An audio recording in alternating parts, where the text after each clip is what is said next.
we started with the product part. So firstly, with Rigid Cloud, because Rigid Cloud mainly is a tools will help you for the proposal part. It means that you give some proposal to your customer about deploy some project. You can study, for example, with the cloud, the wireless coverage, and simulate also for the AP. The number of the AP you need and the location of the AP. Also, you can simulate with the heat map. And anyway, the cloud can help you to give your customer some proposal for the project.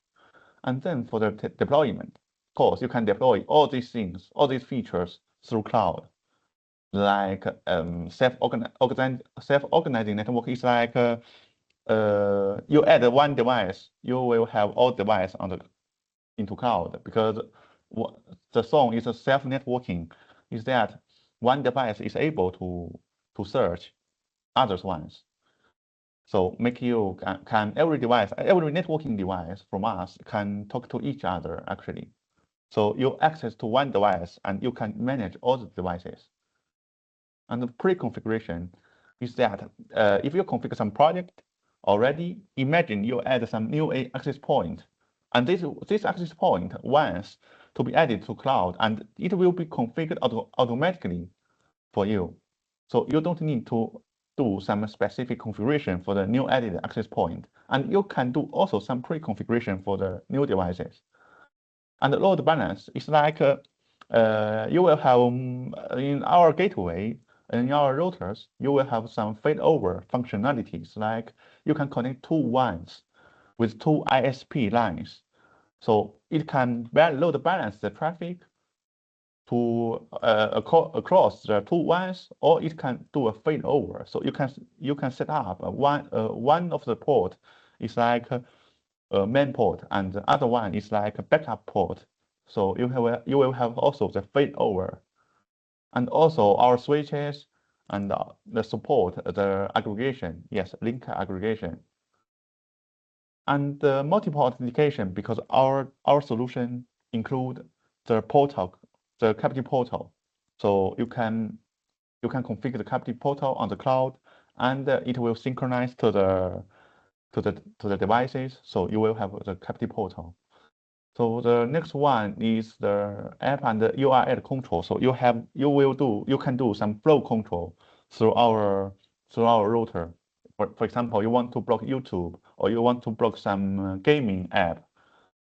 So this you will be able to do that with our router, of course, with our cloud also. And the next one is AI roaming. So we have a very strong roaming functionality in this AI roaming. So help you to improve the roaming experiences, and also the delivery report, SD-WAN, and VPN. And for monitoring, we can construct topology automatically through the song. Okay, through the song protocol. I will show you then with a real project, so you can see that. And also, we have the cloud can produce some alarms when you have encountered some fake device. And also for the maintenance, you have the optimization of your Wi-Fi, and you have some configuration backup for every day through cloud. So you have some also log and report, and the AI Hawkeyes is like tools to allow you to monitor or to evaluate the experiences of the Wi-Fi usage of your user. And we have also AI diagnosis. Okay, all these features are available through our cloud. So we will see them, yes, one by one in this training. So this is how to log into our cloud. So you only need to visit to this URL, and of course you need to register account. I think you have already done it, and also you have our mobile app. And for the product family, so we have actually the EG700 is a router allows 700 users. Actually, one of them is lagged. Here is the EG 1520 1510, yes, 1510. It's allow 1,500 users. It's lacked of here, but we have it. And also we have EG400. Why we name it is EG400? It's because this router allow 400 users. So for that reason, we name it is EG400. And EG400P, what is P? It's because this router support PoE. So you have 4 PoE port, and with 110 bots of a PoE budget. So by this reason, so you have the P. Okay, for all the models, if you see the P, this means it supports the PoE. So EG300, 300 users. Okay. This is our overview about our product. And this is the router naming rule. Let's skip that. It's like if you have seen the P, it supports PoE. So if EG, the first number is the recommended concurrent user. And the second number maybe is the number of the port. Yes. So for the switch, we have some unmanaged switches family. It's like a desktop switches. So are these ones. And also some switches to be racked. We have also, but these switches are not configurable. So you cannot manage that. It's a plug and play. And for the second family is the no, this is a managed one. For the second family is EG200. I mean ES200, ES2. So if you see the ES2 is a manageable switches family, but only support 16 VLAN. All these switches only support 16 VLANs. So and this is a layer 2. Yes, it's only layer 2 and only supports 16 VLANs. Very easy switches. And imagine if you have seen this ES218, is that this switch has 18 port. And if you have seen the P, you have seen the P, so this P is PoE also. And more switches. Sorry, if you go back to this slide. Why this group of switches is marked as CCTV? Why they are CCTV friendly or switches? What's the difference? Comparing to other switches. Yeah, understand. Sorry, yes. I could answer. Yes, understand the questions. Yes, because these switches are very easy switches, but has some features. So it's very suitable for CCTV scenarios. It's like, for example, PoE watchdog. So, for example, if the PoE port detects no traffic received over a certain time, so it will restart the PoE port. So, to make the camera can be restarted automatically without manual operation. And also is loop prevention. So these switches also support loop prevention. It's like it will protect from the loop of the network, also supported on these switches. So I think that this is a marketing theory. Yes, it's a marketing ideas. So we name it is like smart CCTV switch family. But actually, these switches are layer 2 switches, normal layer 2 switches, and only support very easy ones, and only support 16 VLANs without functionality like spanning tree, without functionality like link aggregation, because they are very easy switches. So with only for some simple scenarios like a CCTV, but you can use them to power, for example, for some PoE switches, you can use them to power on any PoE devices. It's for the marketing concept, we name it smart CCTV switches, but it's not limited only on CCTV. No, I thought it's something more than just marketing. I thought it's got some kind of dedicated functionality comparing to other ones. Okay, fair enough. Okay. Yes. Yeah, thank you. Thank you. And next step, we have SMB layer 2 and industrial switches. For the industrial one, you have needs 2,100. This industrial switches is used for some critical scenarios like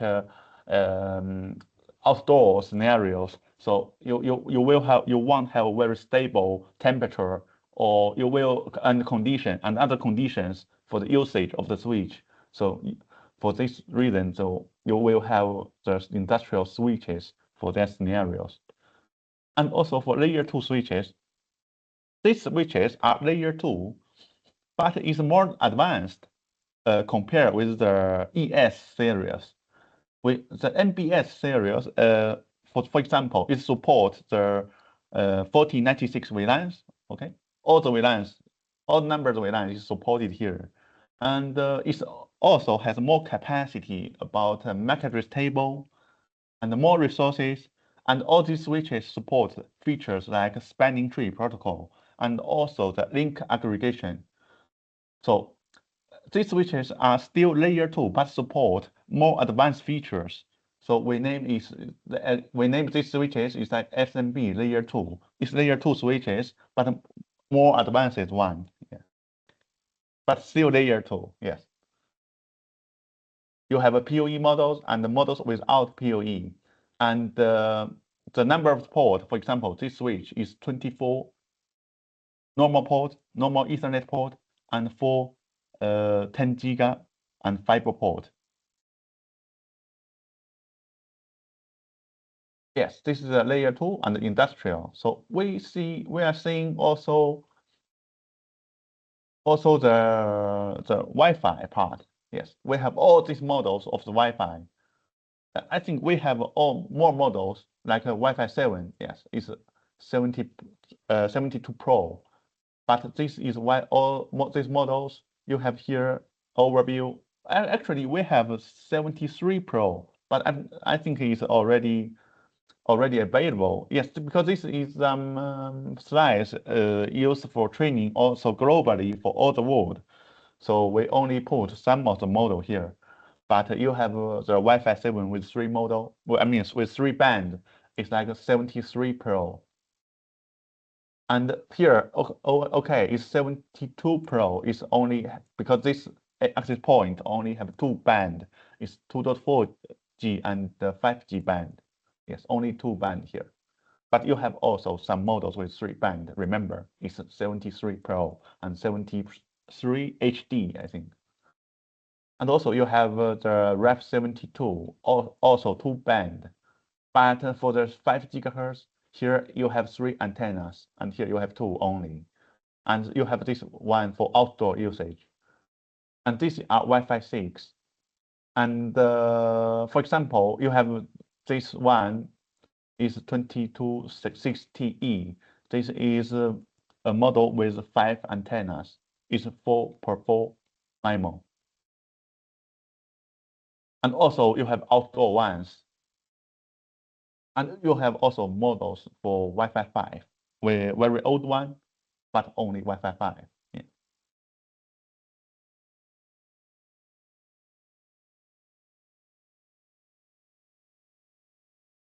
Okay, so firstly, I will introduce you the one very important functionality is AI heat map. Okay, this is the topology with the design. Of course, within a project, we need to have a router. It's our gateway for the internet connection, and maybe for the gateway of the VLANs.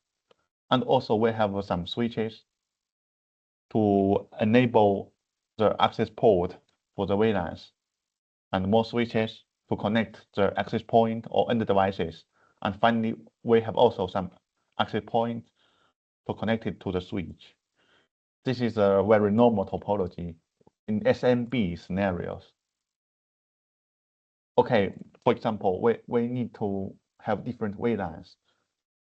So one question, what purpose we use for VLANs? So what purpose is VLAN usage? Sorry, you're asking us a question. What's the purpose of different VLANs? Yes, what's the purpose of the VLAN? Yeah. Yeah, so to basically create a separate local networks within the organization, for example, to limit traffic, to to separate or give a difference.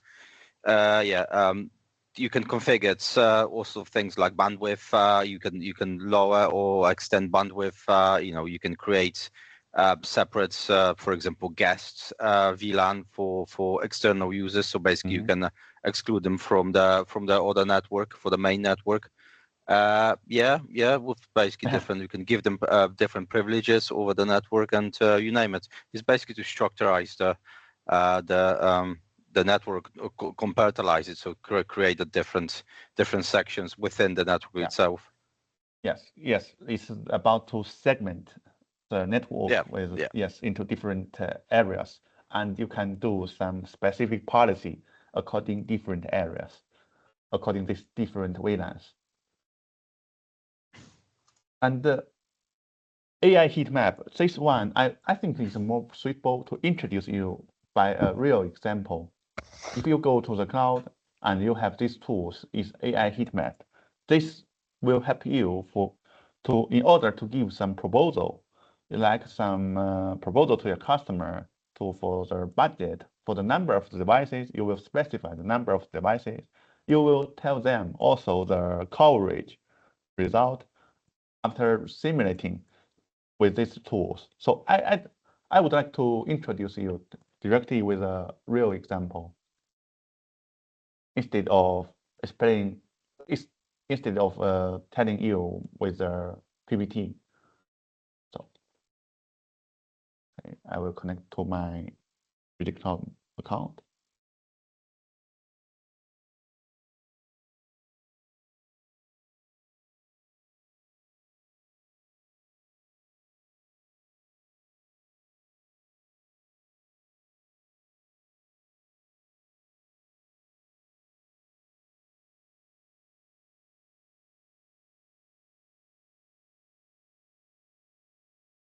Actually, I have the Cloud Pro, yes, but I will switch to normal cloud.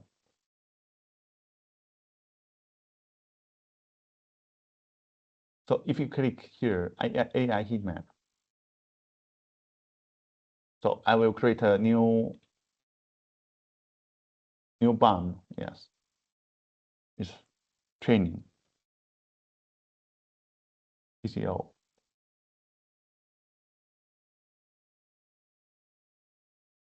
Here, so I need to upload my floor plan. But actually, if I don't have, because I don't have any floor plan, so I will use some example one. So I click here, use a sample floor plan.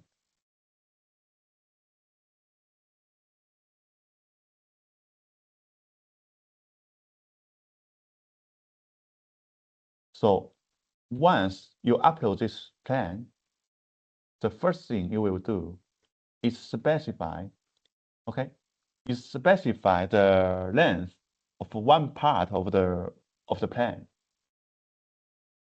For example, I will draw this point to this point, and I will specify the actual length of this line. So maybe this is 5 meters. So I will click OK. So you see that? So this will calculate for you the entire scale for the whole plan. Yes, for your whole building. Yeah. It will also recognize the walls automatically. So if you click this wall, it tells you that this wall is with length is 10 meters, and this is a medium wall. So if we want to replace these walls, so I'm pretty sure that this wall will be a brick wall. So I will replace this wall with some brick wall. So according different materials, you will have some signal attenuation with different level. Also, for example, elevator. Okay, it will it will have a very strong impact to the signal than the brick wall. So you can modify the wall here. If you are not agree with the type of the wall, yeah, because I think by default all are medium wall, yes. Or some of them are thin wall, but I think most of them are medium wall. After ensure that walls are correct, so we start to place the device. We click here, place devices, and we have different options. Many too. The first one is place device manually, or you can place device with AI. So I will show you the AI firstly.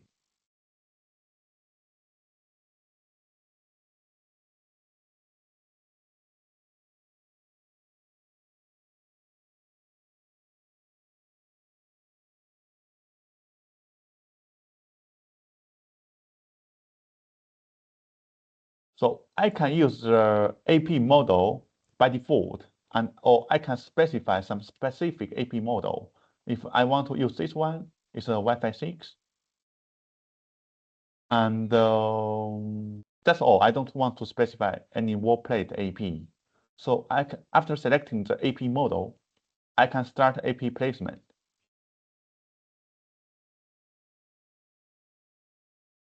Right? The AI will generate a solution for you automatically. But now, okay, I will click apply firstly. But now, if your customer says, oh, I would like to hear for this room also have Wi-Fi coverage, so I need to add some device. I can do it manually. For example, I click this device and I place here. Also here, maybe a customer also said here, or in this room also, in this area also maybe. So you can generate the solution with AI, or after that you can also add some access point manually by yourself. For example, here I want to add a new one, maybe. After that, you can export this project or this simulation and compare and sharing with your customer. So I click here, export, and it will show me the unit, the quantity of every single models of the devices. And also, it will show me the coverage. Will show me the coverage for 5G band and 2.4G band.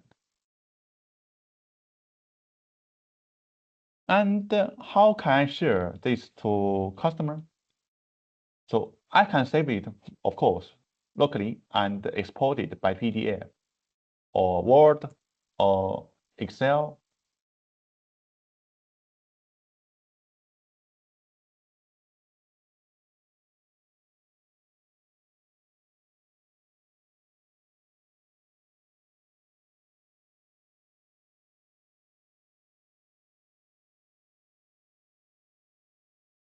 So actually, you can change the logo. Yes, here you have a default logo. I think you can change the logo actually. If you click edit, now for change the logo, also you can export it to Word. I think it's more suitable. And you can directly share. I will enable the sharing, and I will copy the link. So I can send you to you guys, for example, here through the chat, through the Teams chat.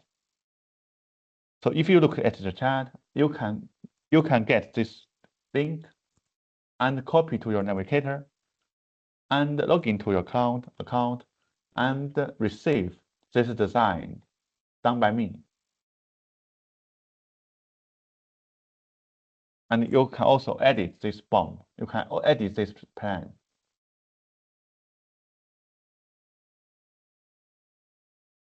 Okay. This is the pre-sale or proposal tools. Yes, for you can use it to give some solution, to make some design, or to give some proposal to your customer. Of course, without price. Here, without price, you can specify the price, or without price, then you can send the price by your part. So this is what we have done, okay, to simulate a solution by the same way. Yeah.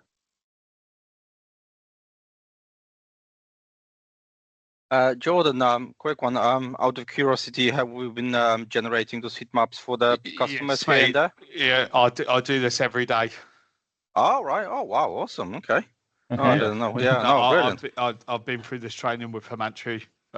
This yeah, something okay. I've got to do every day. Okay, it's my pre-sale colleague. Yes. Yeah. Yeah, I mean, to be honest, if you Jordan, if you already covered something, yes, I've got with Manchu, I had this sort of part of a training done as well. So maybe we need to communicate a little bit, and we can skip some of the bits because they are interesting and stuff. And then I used heat maps only once or twice because I've got no really a real life necessity to do it here. Yeah, we sort of more advising on the connectivities and configurations, but yeah, it's maybe if we got it as another section which we both actually covered, we can skip it a little bit and just move forward. But yeah, it's heat maps are definitely useful and then nice nice touch, especially for initial marketing and then proposals, quotations. Yeah, definitely not a bad way of visualize and show the customers what the system can do. So yeah, definitely. Yeah. So actually, you guys are responsible for the quotation. I don't think so because you are actually on. Yes, I don't know because I think you are technical guys. I'm not sure. Yeah. Yeah, so give you a little bit of a background. So Jordan is more of a salesperson, obviously technical as well. But he's facing customers, talking to customers, while I'm technical only. So we are we are tech support. Okay, so this is the reason that he have used it. Or get some help from Himanshu, is my colleague from this part. Yes, and you, I think, it's not common. Yes, it's not very usual for you. Yeah. So yeah, I had the SMB product training. I've got the certificate. Done. So I've seen it before, and then I use it once or twice during the training session and once afterwards. But yeah, other than that, there's no. For me, I just don't need to use it really because I don't need to generate it basically. Yeah. Whereas I'm all good. I've had the training and now I don't use Himanshu and I'm able to deliver an end-to-end overview of the platform in its entirety because that's what I did within my first 3 weeks here was learn it, so I didn't have to rely on anyone. Okay. Anyway, let's continue. Yes. Yeah. Yes. So we talk about the deployment. Yes. So the first thing is SOM, to make you know what is SOM. Is our devices is able to detect all the devices in your network. So to give me an example, you guys.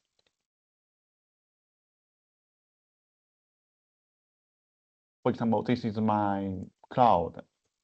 So I will give you some very good example. This is a project from other client. So if I click here, workspace, so I will see that we have the topology. If I click this topology, I can see the entire topology through cloud. It's my project. if the one thing I can do is click on one of the device, for example, some access point, and click here eWeb. So our cloud allow you to create a terminal to the device. You can manage this device through cloud, but locally. I mean, you are accessing to the local management web page of the devices, but through cloud. So here, I'm accessing to one of the APs, so I'm able to see all the APs in my network, and also all the switches in my network, and also all the gateways in my network. So this is why we have it. We have it because we have this protocol is SON. It's SON protocol. Yeah. So what is the SON? SON enables a controller-free, self-organizing networks among routers, switches, and access point. Controller-free, yes, but actually you have this small controller is SON integrated in every single devices we have. So every device has the SON integrated. So you have the controller actually integrated to the device. So make you able to manage all the network accessing to one of them. So after that, you can operate, of course, through the cloud and through the mobile app. So you can reduce your time for monitoring or for configuration and for other things. Yeah, for all the network operation, you will reduce your time. So of course, you will need to set up how to set up the device. So you have a new device, you want to start with the configuration. So if you are configuring through your personal computer, your PC, so you only to access to the router. So you can access to any router, switch, or access point. And no, for only for router and AP, this IP address is a management IP address, the default one. And imagine if you are configuring your device through your mobile phone or through you have no cable and through your PC but a wireless card. So you can connect to this factory default Wi-Fi. Okay, every single AP will bring some factory default Wi-Fi with the name is RSE S or RSE N, XXX and X. So this is the factory default Wi-Fi without any password. So you can connect to this Wi-Fi locally to start to configure your device. You'll access to the same IP address of the management. This will be how you do for the configuration locally. If imagine that you want to do anything, you don't want to do anything locally. You only want to add the device to the cloud or to your mobile phone.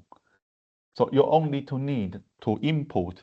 You connect all the devices to internet, to some of your internet port of your company. Yes, to make the device can get the internet, to get the IP address through the DHCP and also the internet. So after that, you only on the cloud, you only to create a new project. I will show you. Close this one. For example, for some of the project, maybe this one. Here, I click gateway and can add some device. Or I can create a new project. I can add some new project and add some device. I only have to input the device serial number.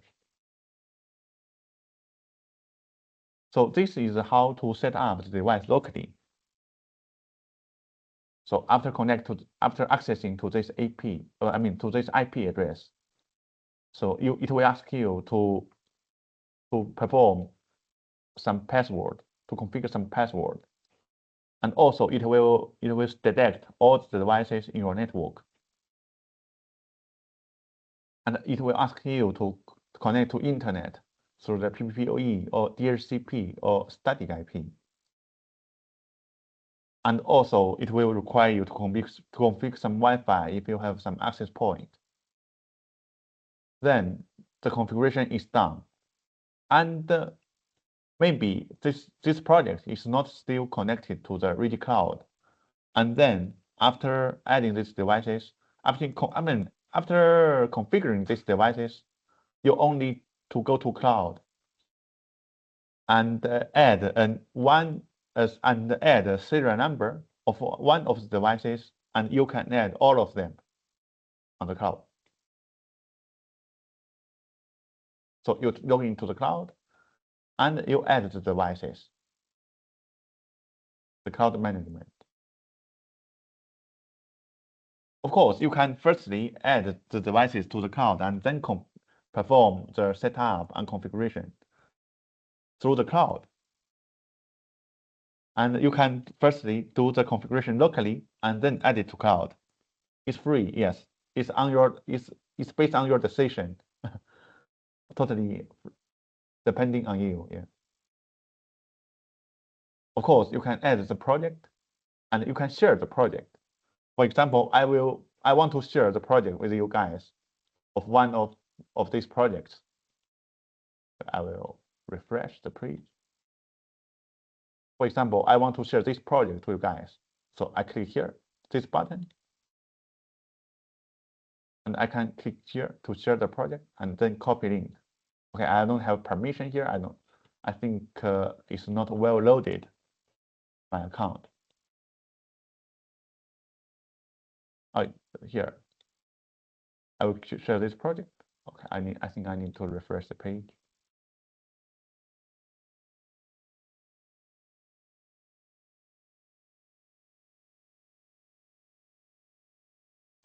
Permission issue.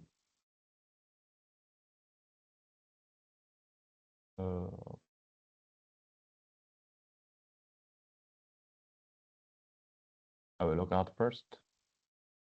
Log in again. I think it's a permission issue.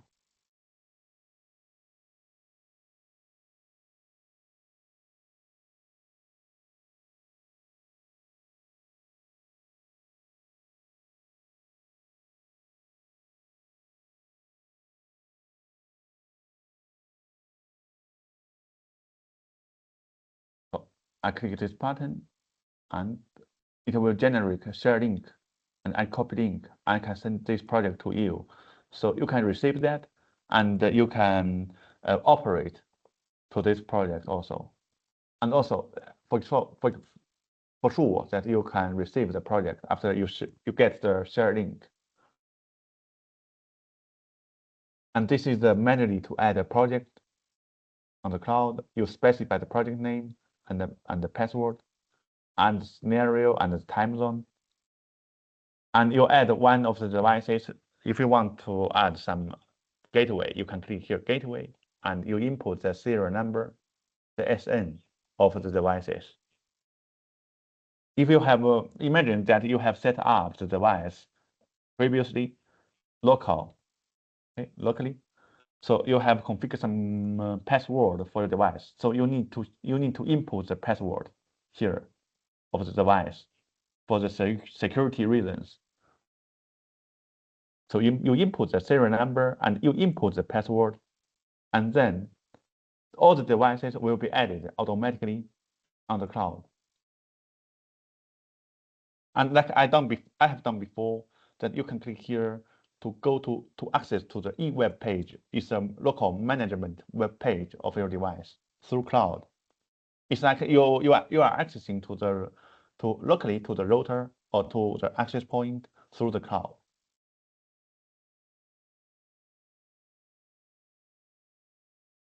This is a cloud management. You can share the project like I have done before. And you copy the link and you share the link to the other guy. This is also this will show how to configure the project or set up the project through your mobile app, you need to connect to the factory default Wi-Fi, or you can also scan or enter some serial number manually. And you select the project type is access point or wireless bridge, and you can create a project also through your mobile app. And you can also, for example, for sure that you need to connect to your mobile phone to this default Wi-Fi. Okay, this scan or enter some serial number instead of connect to the Wi-Fi. And you can scan the QR code of the device, and this will be added to your account or create the project automatically by some steps. Yeah. For project sharing, you can do through mobile app also.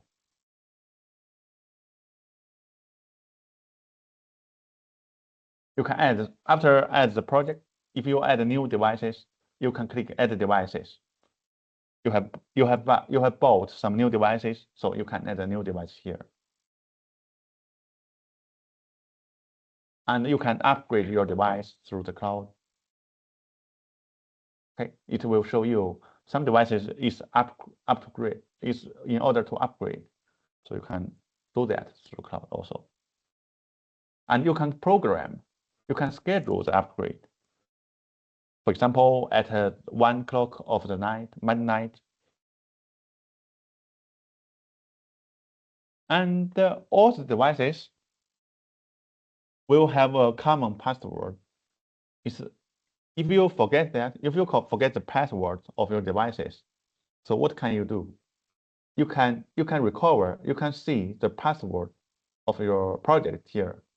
The password of the project is the password of your devices. So I will give you the example. So for some of the project, maybe this one. For these devices, imagine that I forget the password. So I can check my password, click on device config and project password. And with this I will unveil the password. This is my password of all the devices.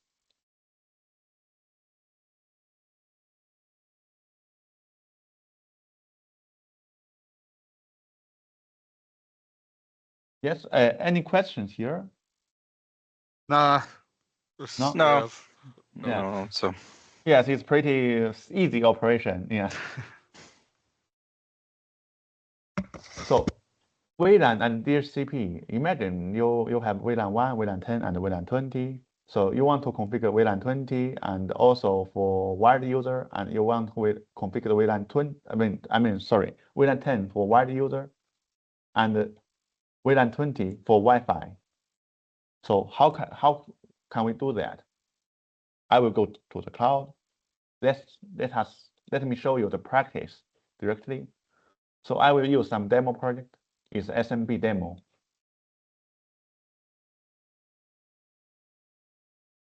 This project allow me to do some practice of the configuration without any impact to my project.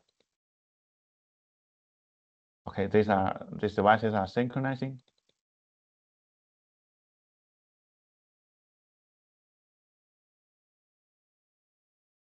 So by default, if I click network wide and network, so by default we have only one VLAN.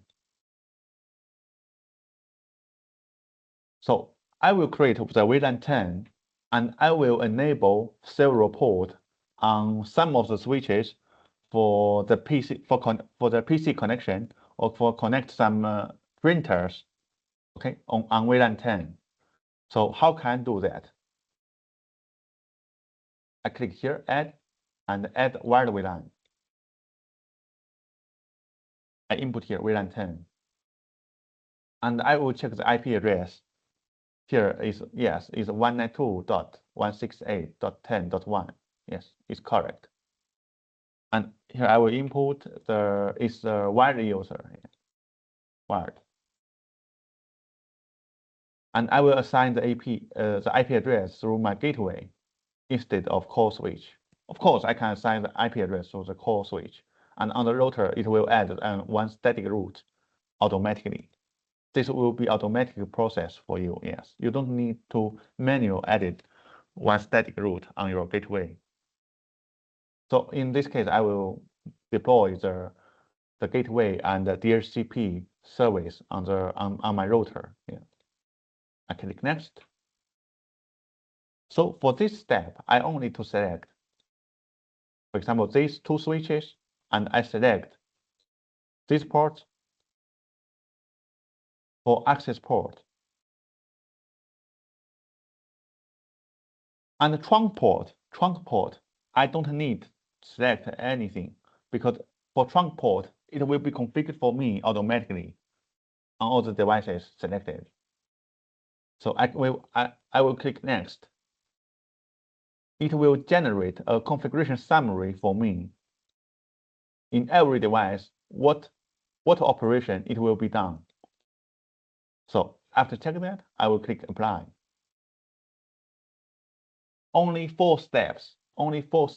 I can complete the VLAN enablement and also the access port and trunk port and all the configurations and also DHCP pools. Okay, already done. Yes, this is the fastest way to enable one VLAN with our solution. I can also click add a Wi-Fi network. It's VLAN 20 and for Wi-Fi. So I will put here the Wi-Fi name is training. I won't put any password for VLAN 20. And I'll also check the IP address. Yes, it will be correct. Also from the gateway, it's wireless or Wi-Fi.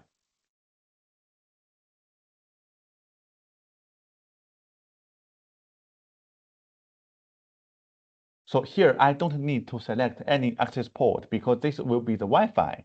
So it will detect all the access point for me and also the port of the switch connected to these access points and enable the configuration for me, all of them automatically. So I only need to click apply. And this is done without any operation.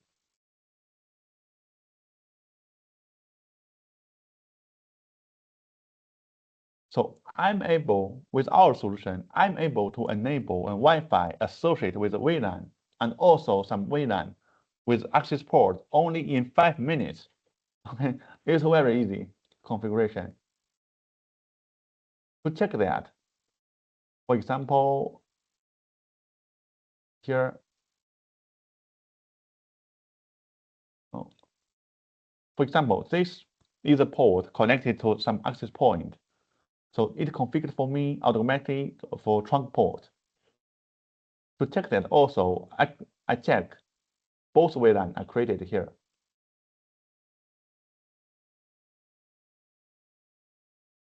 Also here, I forget which switch I selected for access port configuration. But yes, here, this switch, some of the port, because I selected for access port of VLAN 10, so it'll have configured for me automatically. So this is the VLAN configuration and the Wi-Fi configuration associated a VLAN to a Wi-Fi configuration with our solution. Network and add wired VLAN or Wi-Fi VLAN or Wi-Fi network. And we input the VLAN ID and the DHCP configurations. And we select the port. If this is a wireless VLAN, we don't have to select nothing. Also, you can do the same through your mobile app. You click here VLAN, and you choose the wireless or wired, and you specify the VLAN. You specify also the DHCP configuration, and you select the port, and then you click OK. That will be done for you automatically. Yes, it's pretty easy. Yes, any questions about this part? Nope, all good. Yeah, quite self-explanatory. Yeah, tell me. Okay. Yes, you are, yes, you are sure, you said. Yeah. Yeah. So let's talk about the Wi-Fi for the step 5. Okay, for Wi-Fi, we have STA, stations, and access point, and also SSID. I think we already know what's this. Yes. So we have also band. We have today 3 band. It's total 4G and 5G and 6G. And we have, for every single band, we have different channels available. And finally, we have something is bandwidth. Actually, our Wi-Fi is working on a wireless world. Is a very high frequency or ultra high frequency, or I mean extremely high frequency. For very low, we have an audio frequency, they are working at very low frequency. And then we have medium frequency is AM broadcast and also FM broadcast. And then our cellular phone is working on super high frequency, but Wi-Fi is the highest of them. Of course, we have then the infrared ray and some ultraviolet ray and X-ray.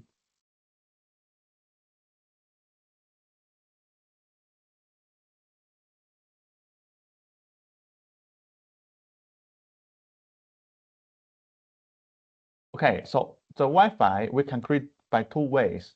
The first way is I just showed you before is I create the Wi-Fi associated to one VLAN for the new created Wi-Fi.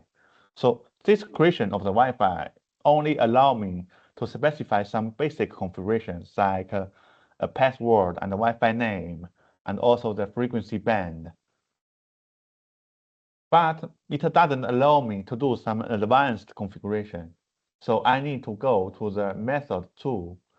It's Wi-Fi. This will enable some advanced functionality for me.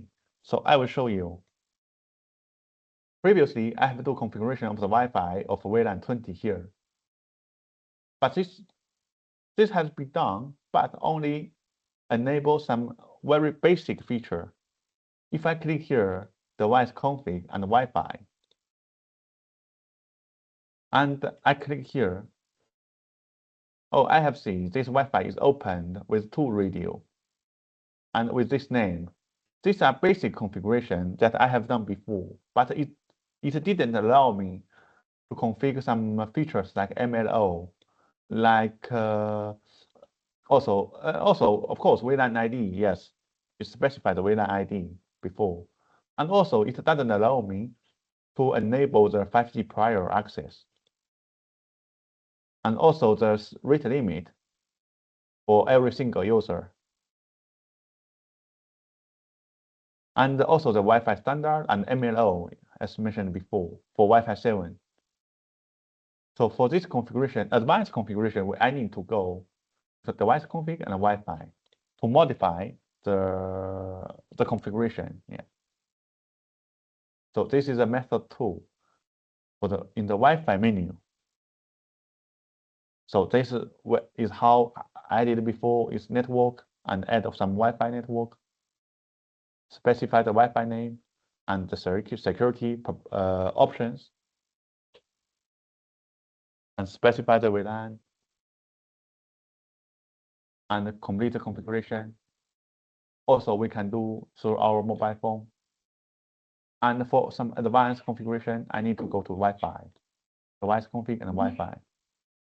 Then I can add some Wi-Fi and new Wi-Fi, or I can modify some Wi-Fi already created.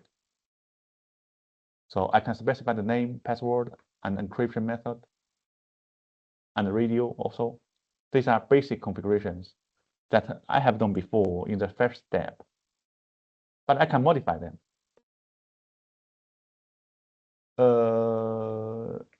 One thing very interesting, yes, to let you know, guys. How to say? Yes, I will note. Yes, I will give some notes here. So encryption method, we need to prioritize the WPA3 SAE because this is a more secure. And if you have some access point, three band, okay, with 3 bands, 2.4G, 5G, and 6G of Wi-Fi 7, of course. This is Wi-Fi 7.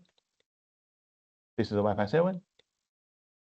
And then the 6G option, if you want to use the 6G, you have to enable the encryption only for WPA3 SAE. Okay, because this is needed to use this algorithm. If you want to use the 6G, if you are using the WPA2 PSK, so you will not able to use the 6G, only 2.4G and 5G. This is some standard not written by us. It's not like Reject says that. This is the IEE standard, I3E standard. So for every single brand, for every single manufacturer of the Wi-Fi devices, they need to follow this standard. If you want to enable the 6G, you'll need to use this cipher algorithm instead of this one. Okay, this is very important if you have some project with 6G devices. Yes.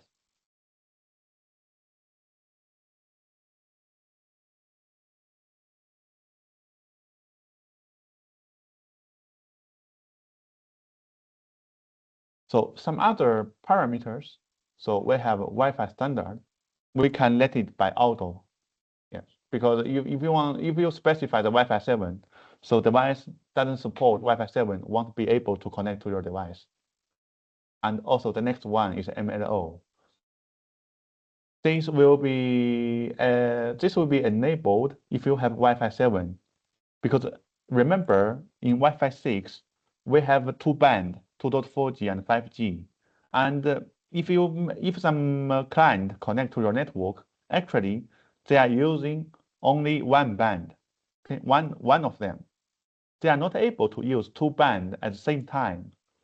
So if you enable in Wi-Fi 7 MLO, this will activate 2 band usage in the same time for your customer. Imagine a device, a mobile phone support Wi-Fi 7 and connect to the device and you enable the MLO. So this Wi-Fi 7 mobile phone is able to operate in 2 band in the same time, 2.4G and 5G or 5G and 6G. This is a multi-link operation. It's like a feature of only for Wi-Fi 7. And this .11r, this is .11r is a fast roaming, but I don't recommend to enable that because this will face sometimes the compatibility issue with some older devices. So it's not recommended to enable this. And forwarding modes, we choose the bridge, of course. And we can specify also the VLAN.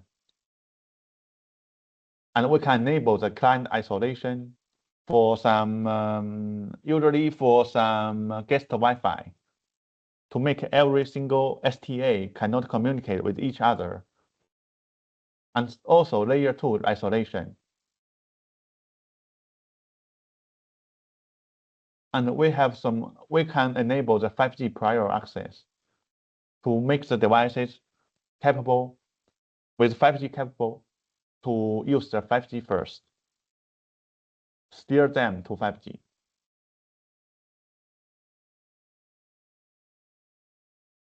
And we have other features like IoT Wi-Fi. If you configure here IoT, so this Wi-Fi will only enable the 2.4G band for IoT devices. Will be a IoT Wi-Fi. And you can also have some apartment Wi-Fi. What's that? Imagine you have 20 APs deployed for an apartment. Every AP, you will change the AP name. It's an apartment room name. Here, if you choose the apartment Wi-Fi, okay, I will give some notes here.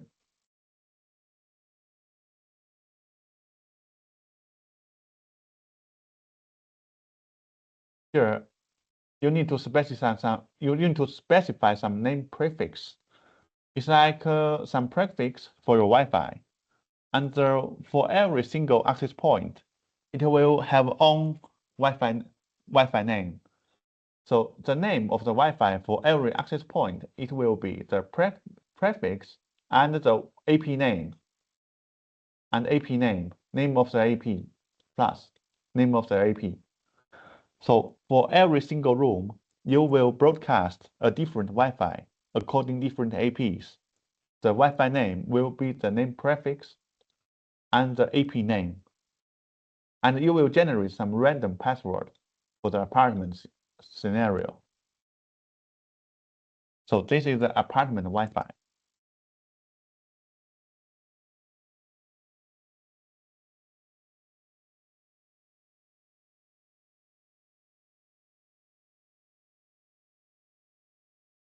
And you can do all the same configuration with your mobile app also. And a very important configuration here, very easy and important. Yes, it's the radio configuration. In last year, I give support to UK because until my colleague Chris joined us, and I found also in UK some customer configure the country of the region to United States. This is totally wrong and make the Wi-Fi won't work properly. You need to be sure that the country code is configured to the correct country. In your case, is United Kingdom. So this is a very common error of the configuration, but very easy. And then you can of course to enable the radio and to change the channel wise. For example, here we usually use 20 megahertz, and for 5G we can use 40 or 80 megahertz to avoid the interference between access points. But here, this is the first configuration we need to focus on, is to have the correct country code configured. Very important, guys, because this is a very easy and very common error that many customers have committed here.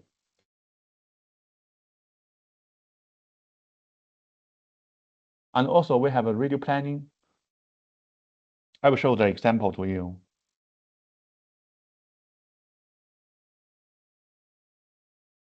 Okay, radio, I need to specify, of course, for example, in your United Kingdom. Yes, this is the first thing to focus on. And then I can specify the channel wise for 5G. Imagine this is an apartment or some hotel. We have too many access points, so make them to not interfere with each other, to make them to not produce too many noise. So I will specify here 40 megahertz and here 20. So I save the configuration. And then the radio planning. I check for every single access point here, the channel of 2.4G and the channel at 5 GHz. To make sure that there is no interference between them. This is a configuration to be done manually, but I will show you then the optimization. Yes, very easy also. And you can do the same also with your mobile app. I think it's not recommended to use a mobile app here because you have such too many information that you cannot view, you cannot look very well, you cannot to check very well in your mobile app. I think here is recommended to use the web page instead of the mobile app.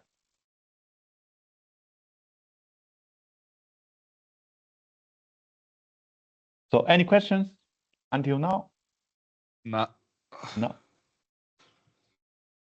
No, good. Good. Okay. So let's talk about POE. Okay, for POE, we need to be sure that we have three standards: is a POE, normal POE, the .3 AF, and the POE plus is .3 AT, and POE high POE or POE plus plus is .3 BT.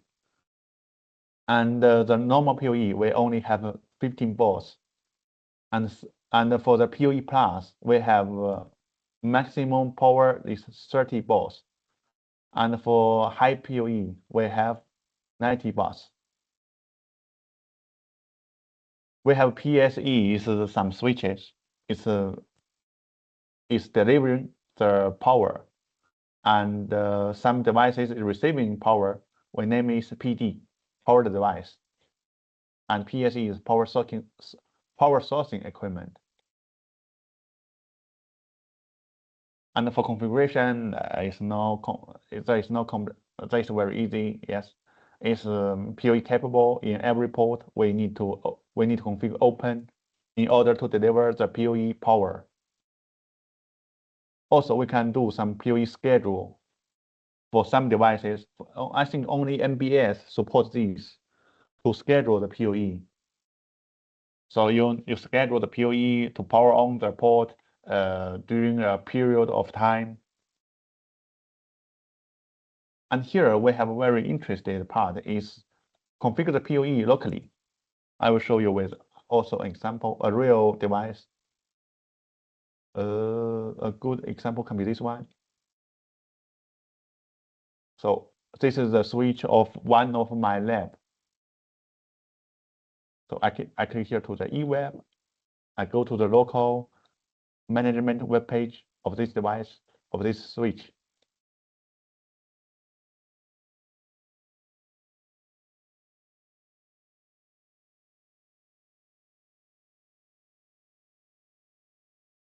Okay, we see that. We click port and we click PoE.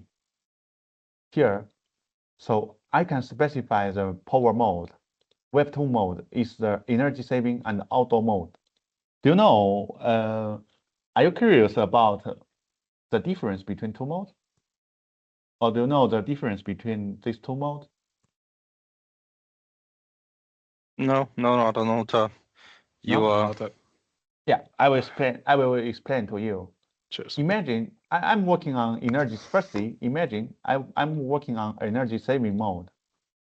Imagine for this device, this is class 7. Okay, this is class 7 also. This is class 4. So actually, for this device, for this port, the negotiation, because the PoE standard will be negotiated. It's a PoE or the PoE plus and the PoE plus plus. This standard will be negotiated through the port and the powered device. So here I have class 4. Maybe this is a standard PoE or PoE plus. I think this is a PoE plus. This is a PoE plus plus, and this is a PoE plus plus, imagine. And if I click energy saving mode,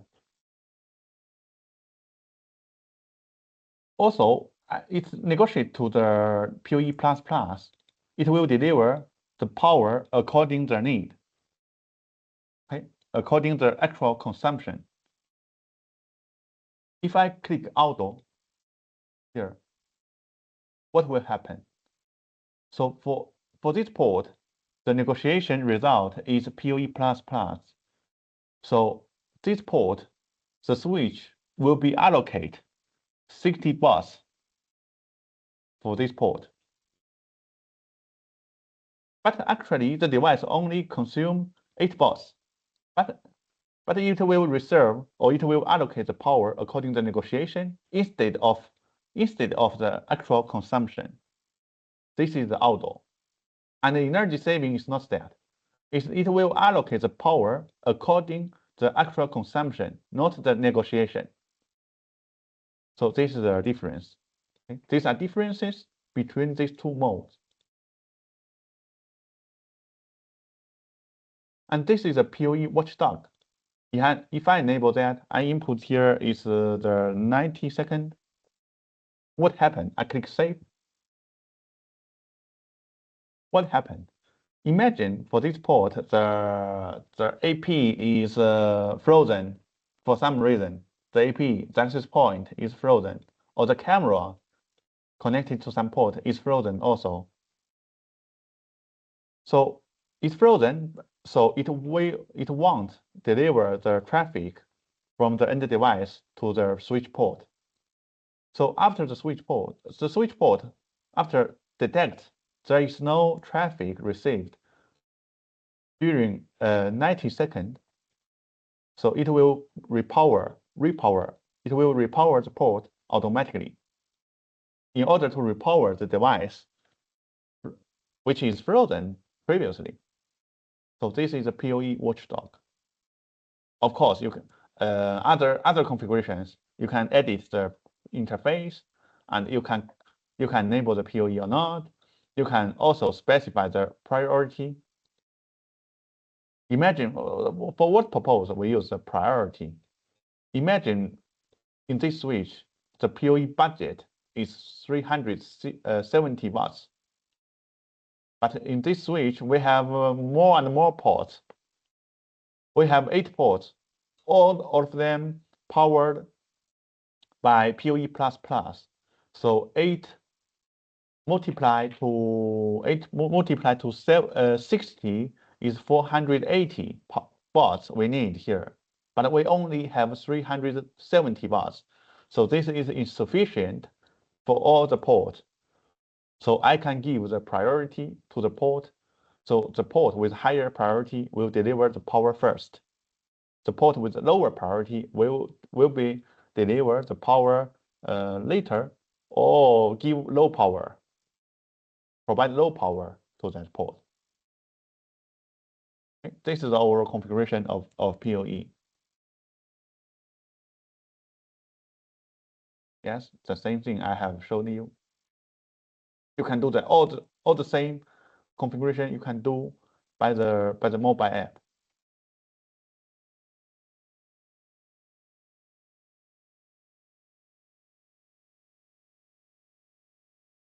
Okay, this is a summary. We skip that. Any doubts so far? Nope. No. Thanks for the explanation. Yeah, that makes sense. Okay. So for the next part, we will see the portal, TAPD portal, and the ACL, and how to control our flow, control the traffic, and some feature like e-workflow. Just introduce you very quickly. So I think the firstly we need to see the portal, TAPD portal. Yeah. This is applied in the hotel scenarios. I think when you guys go to the hotel and you connect the Wi-Fi, usually without password. And after connecting to this Wi-Fi, it will pop up some page to ask you to input your email, or to input some password, or to input some account, or anything else. Anyway, it's a web page to ask you to authenticate to the Wi-Fi. So this is the captive portal. For the configuration of that, we go to the captive portal, and we specify the name and the policy mode and the authentication device, and we select the Wi-Fi, or we select the network, and we specify the seamless online and the portal escape. Okay. And I will explain you with details after explain this PowerPoint. Yes. And we click Add Page. Okay. we select all of these and we click up page. Well, we select the difference here is we can select VLAN. We can select VLAN here if we select the authentication device is the gateway. If we select the authentication device is an access point, so we need to select the SSID because the access point is not aware. It's not aware about the existence of the VLAN because the VLAN is configured on the gateway. So if you choose access point, it asks you to specify the Wi-Fi to be applied this portal. And after that, we need to select our portal template and apply to this policy. We can also edit this template. And the login options, we can use the one click for some public usage. Imagine you have a museum or you have some airport. You deploy the Wi-Fi for the museum or some public park like some public garden, and you provide the Wi-Fi, or some restaurant, you provide the Wi-Fi, but you don't need to be complicated because they are 1 hour users. So you enable the one-click login, and you will allow the user to use your Wi-Fi in 60 minutes or half hour, whatever you want. And for the hotel, you can use some voucher, and you can use also account or registration for your customer to use to authenticate to the Wi-Fi.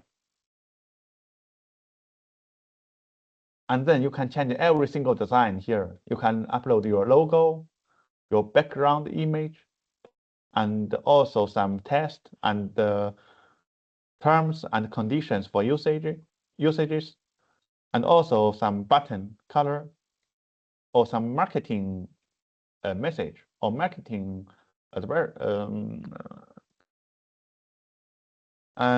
or marketing advertisement.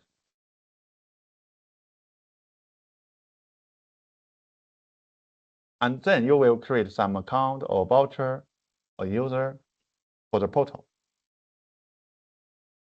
So you can do it by the same way through your mobile app. And I will show you with a real example. I'll close this page.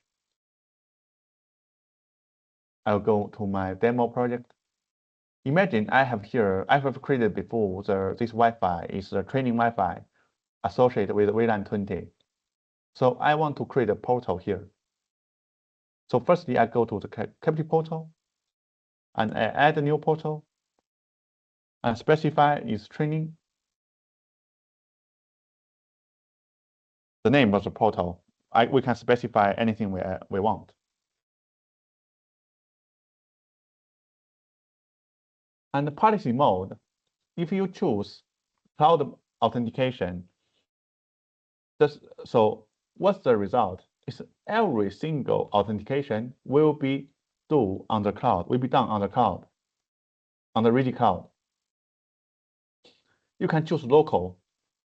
The result of the local is that every single authentication of every single end device will be done locally.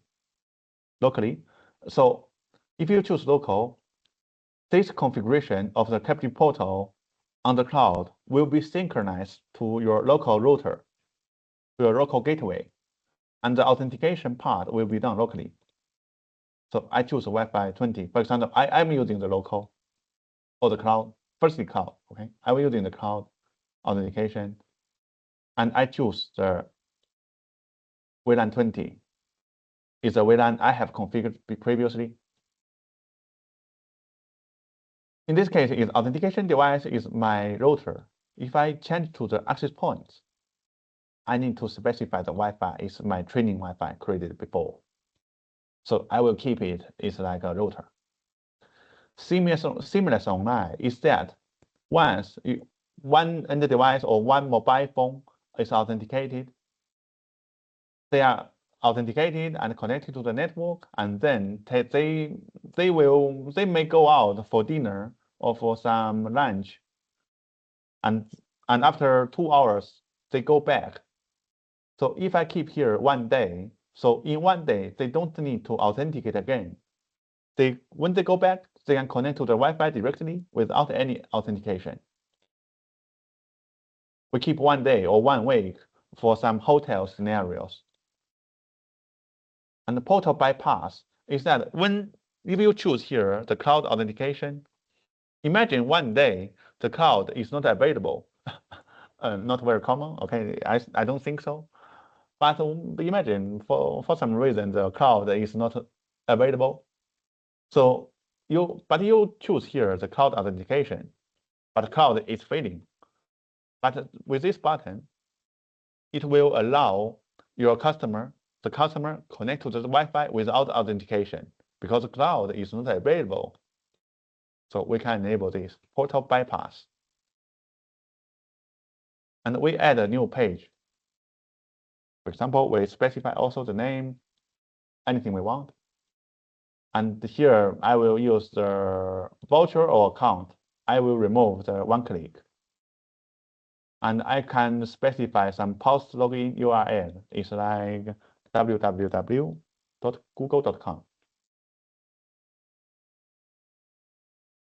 And I can also, for example, I can customize my logo. I will upload any image. I'm not sure if I have someone. I will upload this one. No, it doesn't allow me because this is not suitable. I think I have no chance. No, it doesn't allow me because this is not suitable image. Anyway.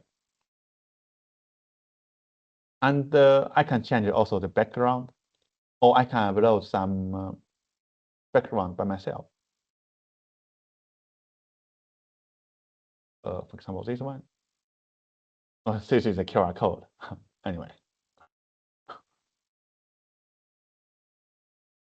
I can also input some welcome message. Okay, some welcome.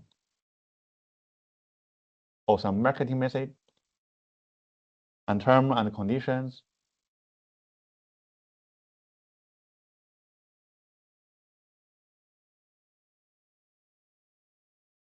Or the title here is input your voucher, for example. And here also, all these things can be customized.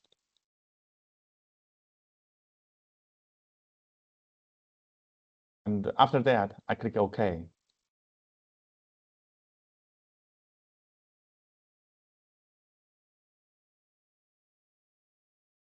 And I choose this template and I apply to this policy.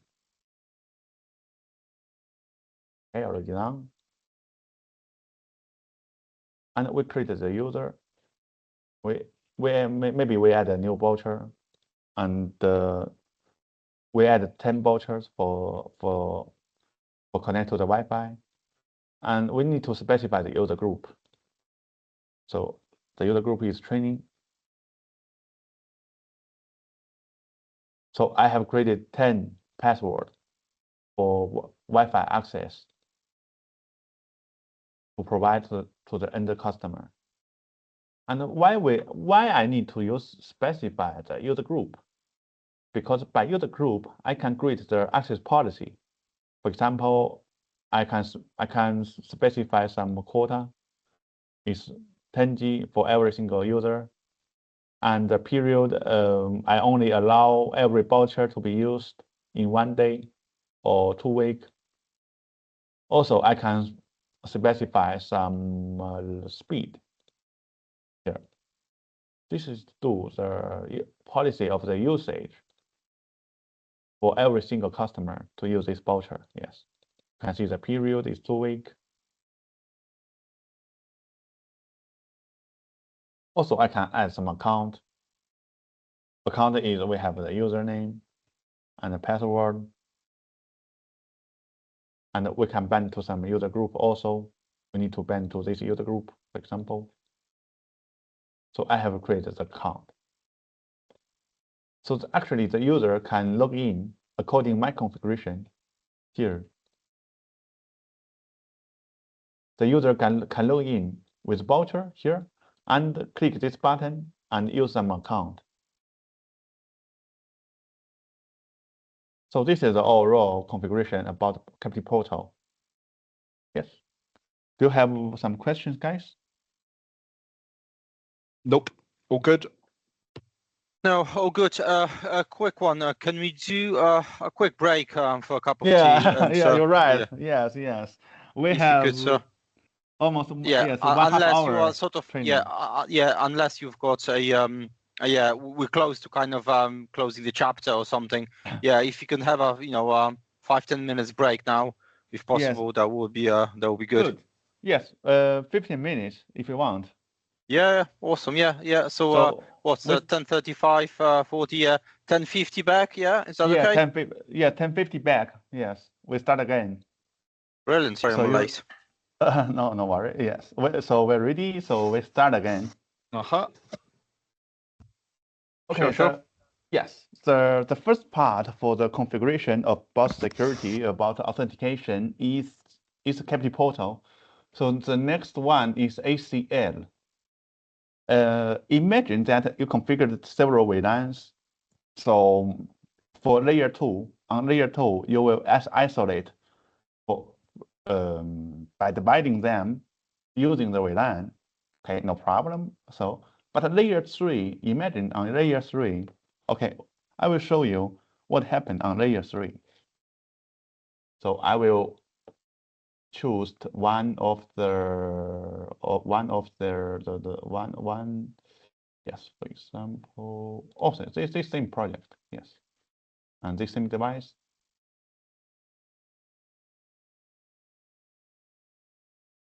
I create this kernel to my local device.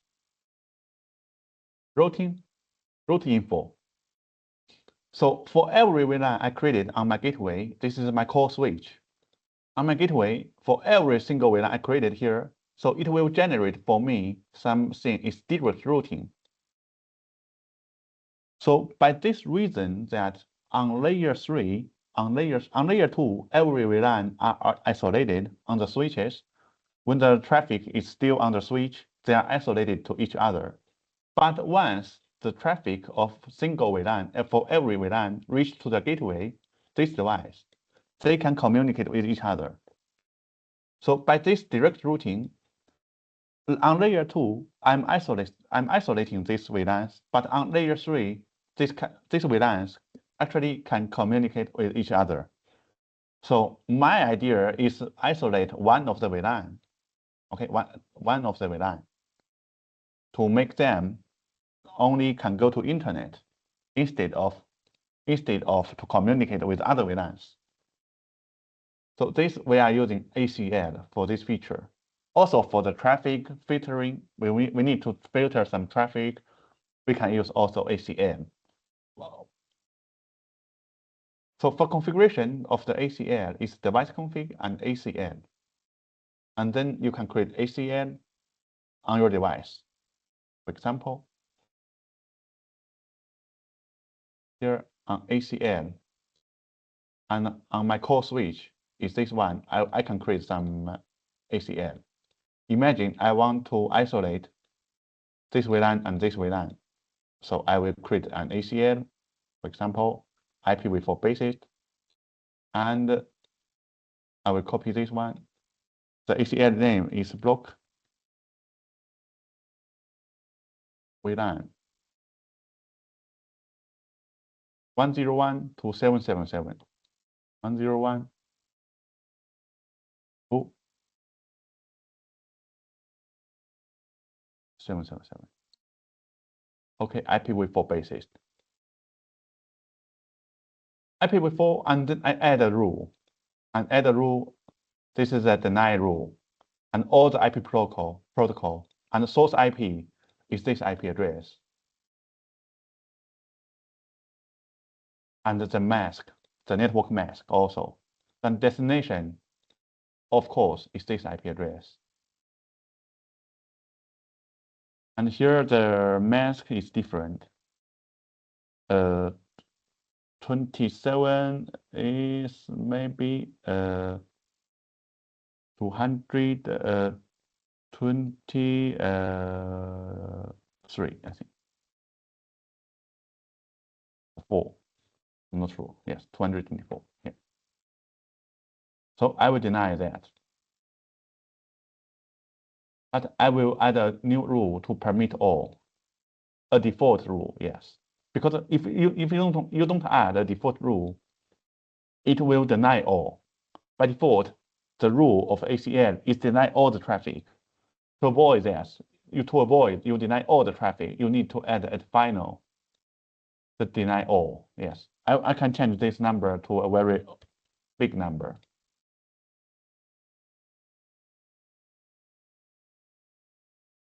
No, the movement is not allowed. Oh, okay, no problem. But the rule 2 is allow all. So by this way, I have created a rule to avoid the traffic sourcing by this VLAN to this VLAN. And this is blocking the traffic. And I need to apply to the port. Okay, this is the core switch. After create the ACL, I need to apply the ACL to the port. So I need to select this ACL. For example, I will apply to port 10 to this port. Right. Okay, select and apply, confirm it. Oh, wait a moment. And I will save that. Yes, already applied. This is a case on the switch. On the router, the thing is different. The configuration should be different. So I click here the router and also add some ACL. On the router, you can see that the rule is directly created. You don't need two steps like I have done before on the switches. It's like I create this ACL and then I created the rule between this ACL. I create this ACL and then I click build rule and I need to add rule manually. But on the router, the thing is different. It's create an ACL, put the name, and apply to the intranet or extranet or ordinary networks, and I directly import the source IP address and destination IP address and the period of time and protocol type also, deny or permit. So this is the difference between both of them, between the router and the switch. Imagine quickly isolate one VLAN. I can go to the network access control and I can drag one VLAN from the connected area to isolated area. Like that way, and click save. So I can isolate this VLAN from others directly.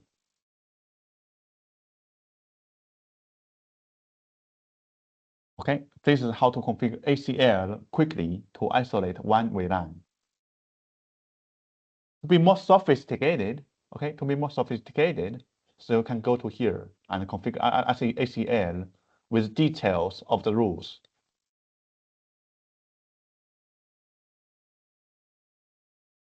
Different ways, easy way and a difficult way. Yes, and a complicated way. Yeah. So this is a complicated way we have seen before. And you can do the same configuration through your mobile app also. And this is adding ACL on a switch. I have showed you also. This is on the route, firstly on the router, and then on the switch. And you need to apply the switch, the ACL on the port.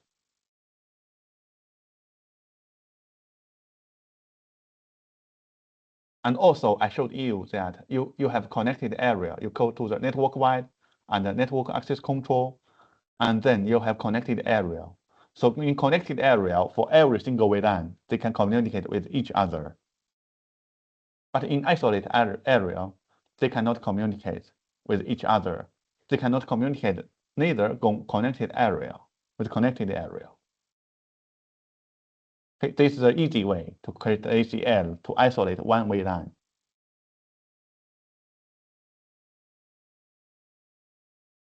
But I want to be, but sometimes I think it's better to do to something sophisticated. Yes. But anyway, we have some easy way to do that.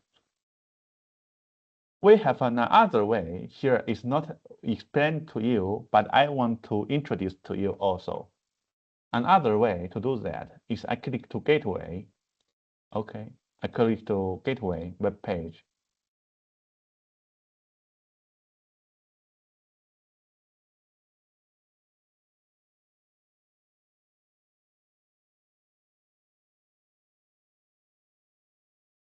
And this is the web page of my gateway device. So I go to the behavior and access control. And here I can add the ACL locally based on IP address. For example, if I want to isolate one of the VLAN, if I want to isolate the default VLAN to other VLANs, here I only have the default VLAN, but I will do the example to you. Isolate VLAN default. The easy way and the best way to do is here, is an ACL, and I choose the IPv4. Here the source and destination IP address, I don't specify nothing. And for all the protocols, and the control type is block. And effective time is all time. And also I select the source network is the default VLAN. And destination network is all the intranets, all other VLANs, intranets, other VLANs. And I click all the session, I click OK. So this configuration, it will advise me that this configuration will block default VLAN from accessing to all the intranet. Continue, I click OK. I can create this rule. Already done. I think the best way to do it is on this web page. Okay, I will delete that.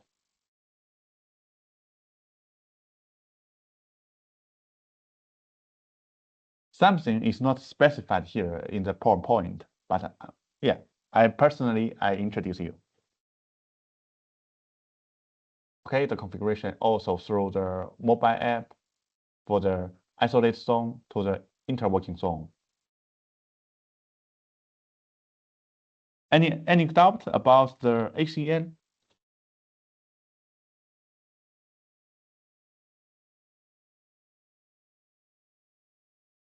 Yeah, you are mute, guys.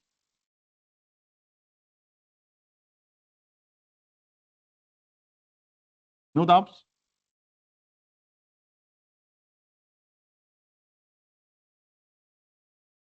Oh, sorry. Can you hear me now? Yes. I think you are mute. Sorry, yeah. I've been talking to myself for a minute. Sorry about yeah. Sorry about that. No, it's good overview. Yeah, at some point I would need to jump onto our test environment and try to recreate it, because there's quite a few variables there, so it would be good to sort of do a more practical approach, and just do it manually. But looks good. Makes sense. Yeah, yes. I really like the excuse me. I really like the granular depth of the ACL control and the fact that you can like block default VLANs and not have to specify the source and destination IPs, and just block everything. That's really nifty in terms of security. So I haven't come across that. So I'll tell Himanshu he's not doing his job right. Yeah, this is my personal configuration suggestion. Because in marketing on our pre-sale, they are not introduced this. But on my personal suggestion, I introduce to every customer this configuration. This you can avoid any confusion. Imagine here you input some wrong IP address, so you have a confusion. You impact the network. But here you are sure that you won't impact nothing. You only select the VLAN and to block to all intranets. Okay, so let's continue. Cool. So the last thing is the flow control. So we have our gateway. Our gateway is capable. It's not a firewall. Okay, our gateway is not a firewall, but it's capable to do some flow control, like block some applications, block some websites. So this you can for this feature you can do with our gateway. For do that, let us go directly to some example. Okay, I will close this page. Let us do from the cloud. I will go from my demo project.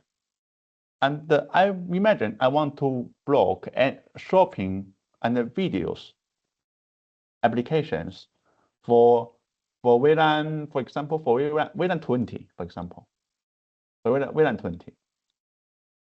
So I go to the network wide and the optimization, and here we have a flow and app control. I click on web and website control and add a rule. For example, VLAN 20. For example, I click here shopping and video. Effective time, okay, weekdays.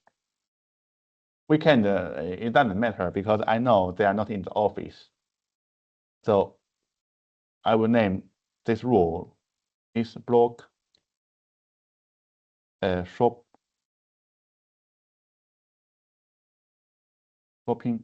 and video. Very simple configuration. Instead of video, I only want to block the YouTube. So I will remove the video and I search here the Google video, YouTube. Okay.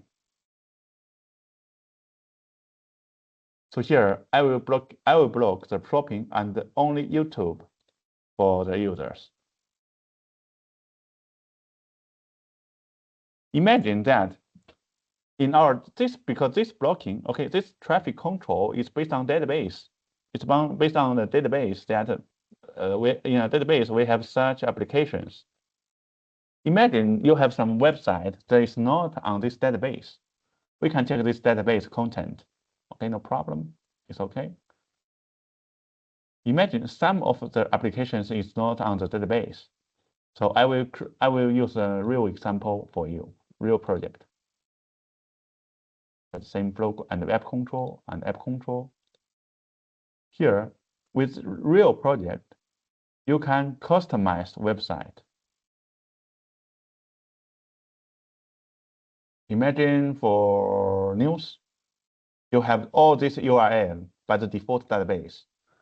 If you are seeing, you have someone is locked here, you can input some website as by yourself, like abc.com, .uk, okay, for example. So we can add that to the news. Okay, so this is edited. Or we can add a new group or new website name. It's like news local. Okay, local news or news local. Oh, sorry. How to input my keyboard. So maybe is no,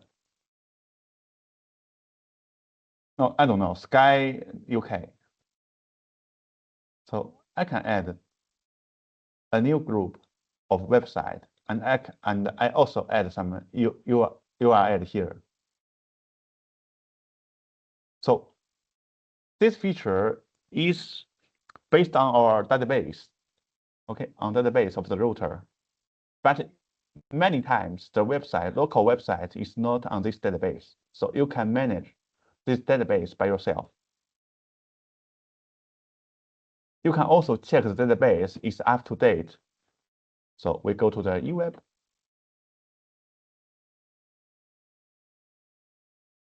course, we go to the, I think it's behavior and app block. No, it's not here. It's application library. You can see here, your router is updating this database on daily basis. Okay, you discover some auto update. You can enable the auto update version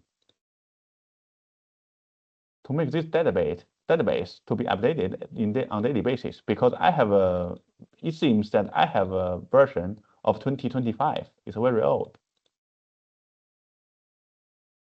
And you can upload your own, if you have some database by yourself, you can upload it. But this is not very common.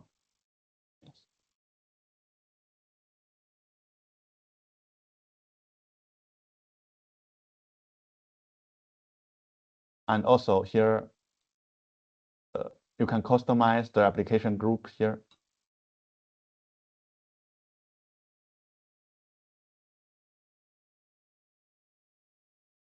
Okay, by yourself. You can add some customized website or IP address here also. This is how to do it locally. You can add some.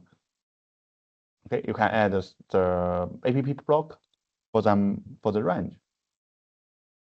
For example, for this range of IP addresses. You can check also here the application database you have. For example, game. You block game for this for these IP addresses. Okay, by the same way.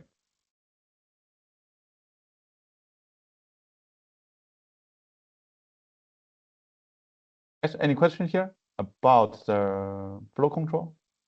No. Good No, on my side. it's all good. Okay. Good. Yes, for step 4, I will introduce you some mobile app feature is e-workflow. This is for some customer. It's not related to some customer maybe is not very experienced with networking. So some customer from the security part is maybe some CCTV installers or some electrical installers. These installers are not from the networking area. So make them easier to deliver the project. So we give the scenario and we give delivery task to guide them to follow this task one by one until complete the deployment. This is the idea. I think for some, if you guys have such experiences with the networking, I think it's not needed. But yes, just introduce you. So for setup project, you can choose here in e-workflow and the scenario. You choose the scenario, and you add the template of the office, for example. So it will generate the delivery task for you. So you need to network planning, you need to enable the loop prevention, you need to enable the DHCP snooping. So it will generate for you a list of tasks to do to deliver this project, to help you to deliver the project without many networking experiences. So in network planning, it will ask you to configure these Wi-Fi's, suggest you to configure these Wi-Fi's for different network, for different VLANs, and for loop prevention also, and for DHCP snooping also. It will give you the devices to deliver, to do the configuration. And it will give you, for this customer, only to input some parameters, and the configuration will be done automatically, will be generated automatically for these customers in order to deliver the project and also the configuration task. This is the e-workflow for no networking related customers. Yeah.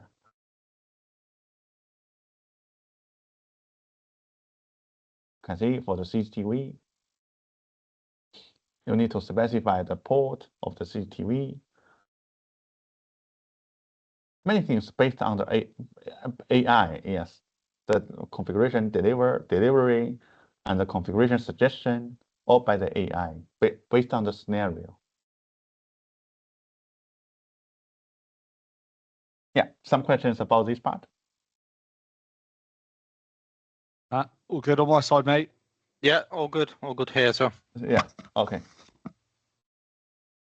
So finally, we have last 4 steps is project report and the log alarms and the dashboard and AI diagnostics and the Wi-Fi optimization. All these features I will introduce you by practice. Yes, I think it's better.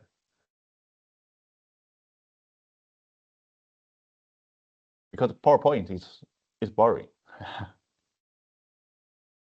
For example, yes. No, it's not. How dare you? It's not boring, it's very boring. It's very boring. Yeah. Yes.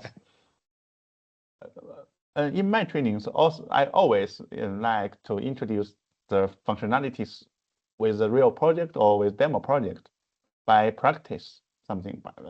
For me, it's also boring to explain every PowerPoint to my client.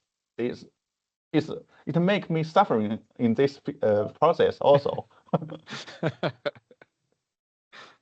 Yeah, to be honest. Okay, so project report. So we have this. Imagine we have done this project, and we need to deliver some document for our customer. Customer is asking okay, you need to deliver the document with the details for every device you have used, for every device you have installed, for every single IP address you have configured, for every VLAN you have configured. I need all the information about this project. So we need to go to delivery center. We have such feature is project report. Okay, by clicking this button, it will generate the report directly to me. So I have this project report. Okay, you can check the basic information, the device list, okay, which device is used for this project, and also the information, the topology, and the different configuration about the different interfaces of every single device, and also different VLANs associated with different SSIDs, also the password of the SSID, and IP range of every single SSID, and the one port details also, and every LAN configuration with the DNS and the default gateway and the DHCP details. All this information is generated automatically. No need any manual operation. But imagine, here's the logo. It's a rigid logo. But you guys don't want the rigid logo because you want the customer company logo or your company logo. So you want to edit something. So you click edit. Here, you can change the logo. You can upload your own logo. And you can specify the delivery time. Also, if you want to change the device details, you can change here.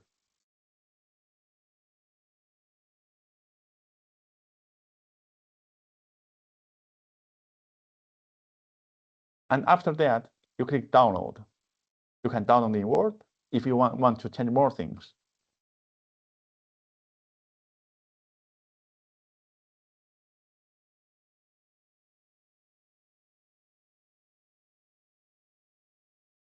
So if I have it in Word, so I will be free to change anything I want.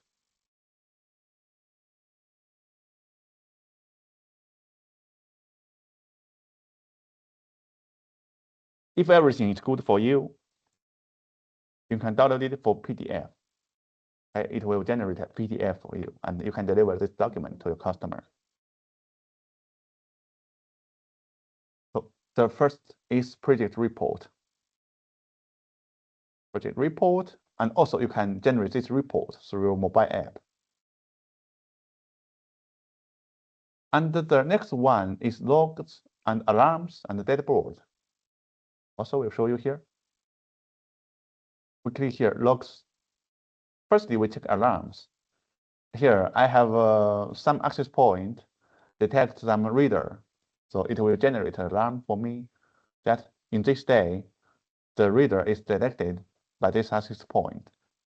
Or some device is offline, it will generate for me also the alarms. All alarms already be cleared.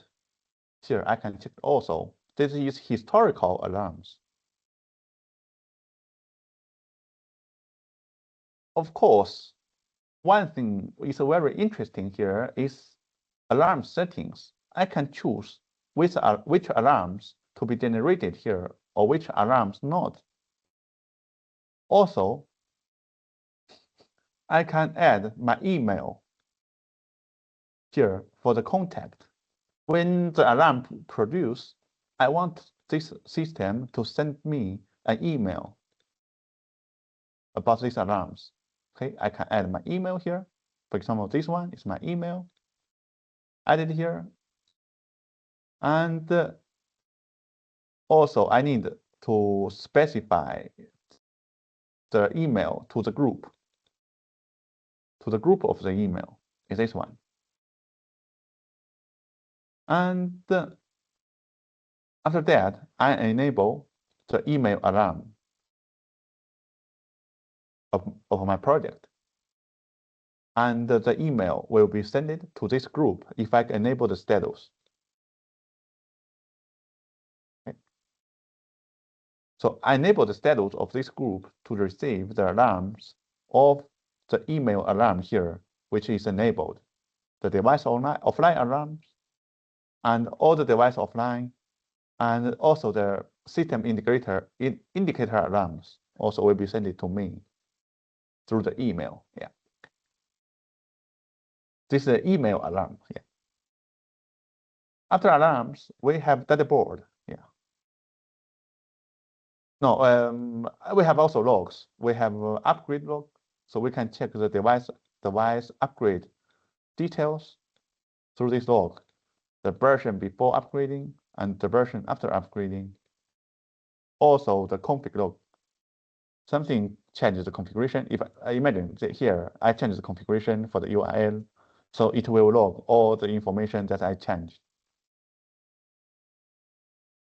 Also operation log, it will log all the operation, like I have operations through about alarms and also portal account.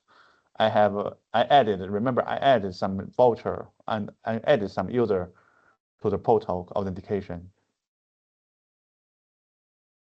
And execution alarm, if for this is if I delete this device, for example, I click and delete this device, and it will generate alarm of execution about deleting some device. We have 4 logs here. And the dashboard. Dashboard, we have network report. So here we can check the count summary and the traffic summary, and the Wi-Fi band statistics and signal strength statistics, and the AP load, etc. And the voucher usage. I create some voucher. If some user uses some voucher, so I have the report here. Okay, the layout. I can configure the layout. I can add some layout. I select my plan. I can select my plan, and I upload my plan. So this is for maintenance. This is very similar than heat map, but this is for maintenance phase. So you upload the layout, the plan, and you can locate the AP. Okay, you can locate the AP according to this layout. And also optical monitoring. Here I don't have any optical port. I didn't connect any optical port. If you connect optical port, you can see the transceiver temperature, and the transceiver received power and send power. Okay, and the transceiver details like the manufacturer, which connector, okay, the detail of the transceiver and the status of the optical port you can view here. And a network overview, you can check the total client, total active client, and the user ranking by SSID, which user, okay, which SSID has more user, or traffic ranking by SSID, which Wi-Fi has more traffic, and which device has more user, and which device has more traffic. All this information you can monitor here by last 24 hours or last 7 days.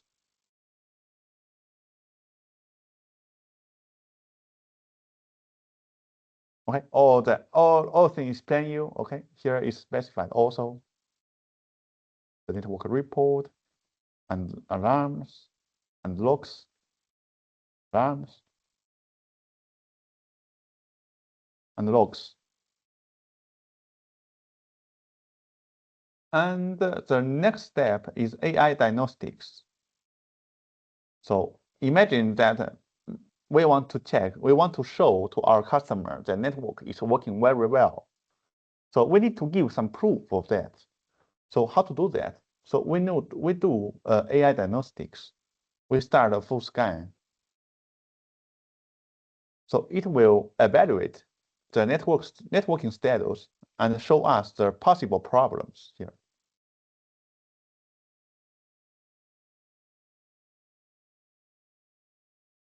So we can show to our customer that the networking is working very well. Okay. Or if imagine maybe there is some problem on your network. You want to check what's the issue and what's the solution. So you can use these tools also for detect the failure and solution to make you guys troubleshoot and have a very essential troubleshoot ideas, very direct view about the problem. For example, if there is problem about the session limit, so it will give you some suggestion, and also it can help you to fix the issue with one button sometimes. Yeah. So in my network, I have no problem, so everything is good. But if you have some problem, it can sometimes it can give you a button to fix the problem out.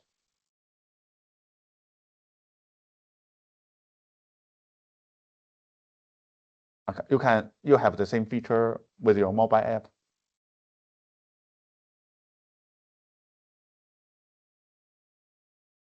Okay, the e-workflow, okay, can also help you to troubleshoot. Instead of the configuration part, it can help also on troubleshoot.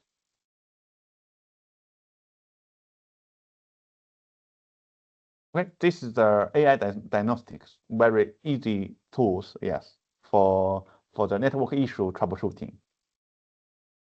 And the last part is Wi-Fi optimization. Also very simple tools. Imagine you have deployed 20 access point or 50 access point, and you want to configure the channels properly to avoid any noise or interference between access point. So you can use this tool, AI Wi-Fi optimization. Okay, I will use the demo project. I click on AI optimization, and I click on Optimize Now.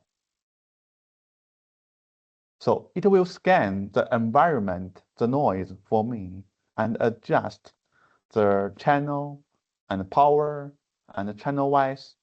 Okay, I have to specify here the channel wise actually. So I want to use 5G in 40 megahertz and 6G in 80 megahertz.